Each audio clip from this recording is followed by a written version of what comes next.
Hello, everybody, and welcome to Reviews That Don't Matter with Jessica Hitt. My name is Jessica Hitt, and on today's episode, we are talking, yes, The Gifted, the season finale of season 1. That happened. I'm going to start out by saying I was a little confused by their choice of bringing back the sort of from the mid-season finale into these last 3 episodes, bringing it back really quickly, and then taking a week off, and then doing a 2-hour finale this week. It was a little confusing to me because it seemed like coming back for one episode, breaking, and then having a finale kind of made no sense to me. And then I watched the 2-hour finale, and I was like, okay, well, this first episode, that first hour, kind of didn't do much besides set up for the final hour. So if I got that the week previous, I would have almost felt like that episode was almost nothing. So I do understand their choice. I just wish they would have pushed back the premiere of the last 3 episodes to last week, then had the 2-hour finale with no break in between. That would have made more sense to me, but I am not sure if they had something going on that Monday. I don't know. It could have been playoffs for the Super Bowl. Okay, so let's start with the Strucker family. I feel like they finally found their sort of peace in knowing that they're part of the Mutant Underground, and hopefully we will not be getting any more back and forth between them because that's really annoying, and the parents can just kind of like deal with having kids that are mutants, you know? You have Daddy Strucker, who has kind of taken some under his wing, and he joined them in the battle when the Sentinel Service people finally found them in their, of course, Mutant Underground Atlanta area, whatever it's called, home base. And then you have the Mother Strucker, who is really taking charge while the actual people who are in charge are off doing stuff. She takes charge, makes sure that kids get out, and then she finds a way to get out of this mess that is being put in. And then you have Lauren and Andy, who are, of course, the Strucker kids. And I don't know what to think about them, because at first they had very clear that Andy was kind of a little bit more rogue and Lauren was a little bit more like the goody two-shoes. And then they kind of laid back on Andy for a while. It made him a bit more of the sane one, and she was kind of like, she felt the power and she wanted the power. And then all of a sudden went back to Andy being the rogue one and Lauren wanting to just like stick to the straight and narrow path. So I'm not sure how I feel about that. I think I probably would have preferred it if they would have switched the roles and Andy would have been more a little bit straight and narrow, and Lauren would have been kind of the rogue one at the end. Like, say you hint through it the entire season that Andy's going to go rogue, but then at the end you actually have Lauren go rogue because she discovers the power and that she really, really likes it. I think that would have been a little bit more interesting than just having Andy go off with the Hellfire Club. Also, what is great for the Struckers is that you see the people in the Mutant Underground who did not trust them, because it was kind of 50-50, I think it was.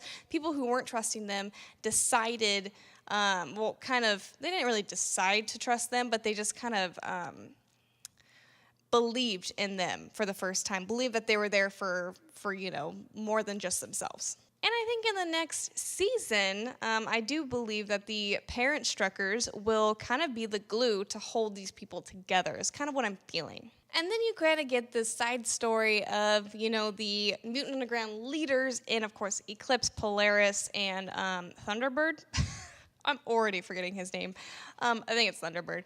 And Blink is kind of very slowly becoming one of them. Of course, she has a little bit of her secret out in the fact that she at one point was rolling with the Brotherhood, which Thunderbird did not take kindly to, which is a little annoying considering everything that they've all been through. And she's proven herself many times to be with the Mutant Underground, and all of a sudden this secret comes out, and she even explains herself, I didn't even know who they were, and as soon as they started asking me to do these really bad things, she split. So this fake outrage wasn't really my favorite thing, especially when they go on this weird mission to kind of kidnap somebody, to figure out how to get to another person. And so when the Cuckoos, these sort of triplet crazy psychopath ladies, are torturing this guy to get information, or even after they get the information, actually, they're torturing him for fun, she stops them, and that's how Thunderbird sees that she's a good person.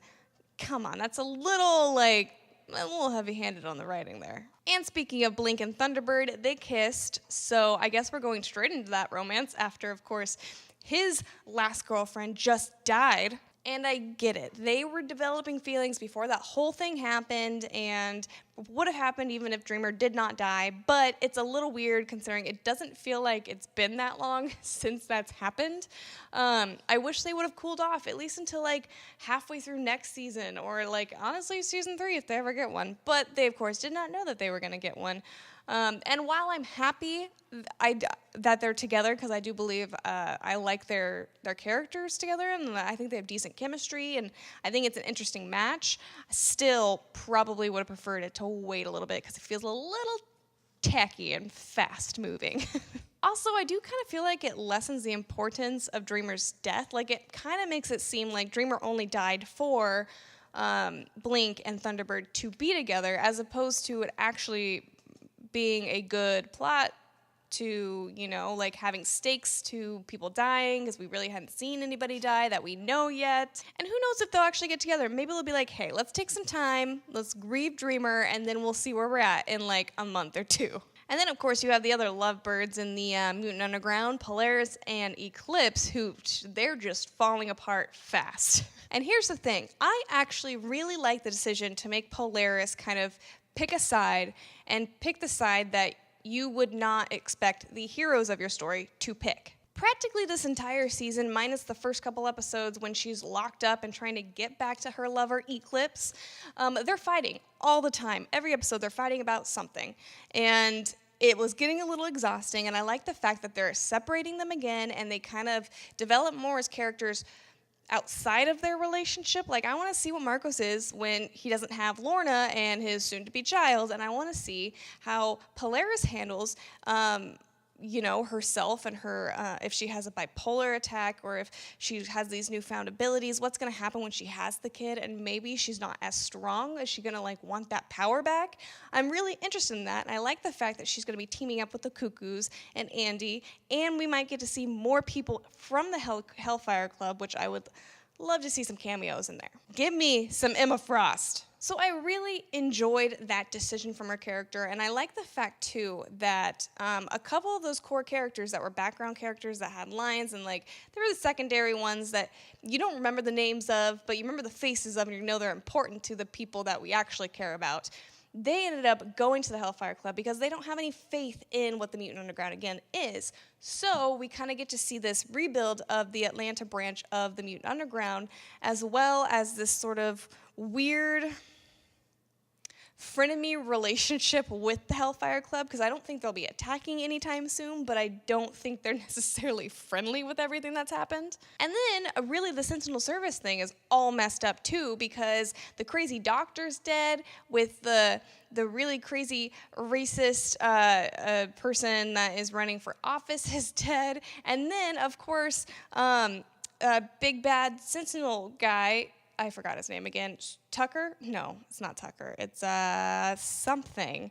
Anyway, the one that lost his kid a long time ago, he has quit Sentinel Services. So is he going to go rogue? Is he going to be like bounty hunter? Is he going to join a sort of illegal group of people that fashion themselves like Antifa type? Like, I'm really, really interested to see where that goes. I'd really like to see a redemption arc eventually for him. I don't know if they're going to do that. Like, I would enjoy that. So overall, I'm pretty happy with this whole first season. I mean, the finale, to me, wasn't my favorite of the episodes, but it still was not the lows of the season, considering the lows of the season were pretty low. Like, I was getting there to where I was just like, this is not going to be my type of thing, until it kind of ramped up there towards the end of the first 10 episodes. The last, like, 3 or 4 of those first 10 episodes are great.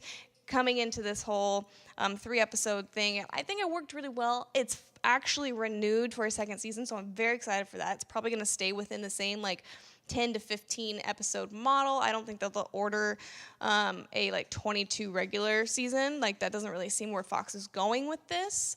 And I also think it's going to help when The Gifted goes onto Netflix. I always feel like that kind of helps with viewership. Look at Riverdale, look what Teen Wolf did, like all of those little things that like just pop up randomly on Netflix, and then the second season starts, and that's when you get a lot of your viewers. So I hope you guys enjoyed my Gifted recaps. I sure did. I've been very surprised at how much I like this show. I really am.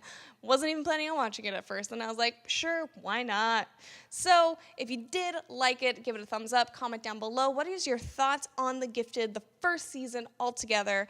And be careful with spoilers because some people might not have seen it, but you know what? That's their own fault. So spoil away. I don't care.